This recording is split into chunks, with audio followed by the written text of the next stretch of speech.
13-14 लाख कोटीचं कर्ज माफ केलं जातं अगदी सहज.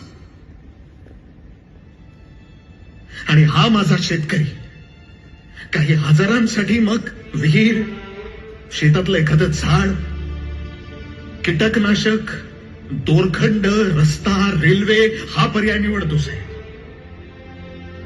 सकाळी कुंकू मिरवणारी त्याची बायको संध्याकाळी सूर्य मावळावा तसं तिचं कुंकू हरवून बसते.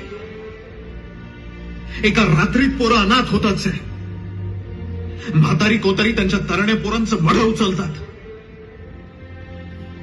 म्हणजे एकीकडे जावयाला एक सायकल देता आली नाही म्हणून आत्महत्या केलेला शेतकरी, आणि दुसरीकडे लग्नात भेट म्हणून 2-2 कोटींची घड्याळ मिरवणारी काही लोक. म्हणजे 400-500 शेतकऱ्यांचा जीव असा सहज मनगटावर मिरवतात. आपल्या सगळ्यांना जाणीव असली पाहिजे की जो घास आपण खातो कदाचित त्या प्रत्येक घासामागे 3 ते 4 शेतकऱ्यांचा जीव गेला असेल. आपल्या घरात जो भाजीपाला येतो त्याच्यामुळे कोणीतरी अनाथ झालं असेल.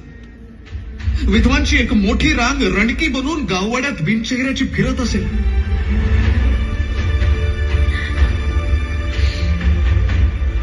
साहेब हे कुठेतरी थांबलं पाहिजे.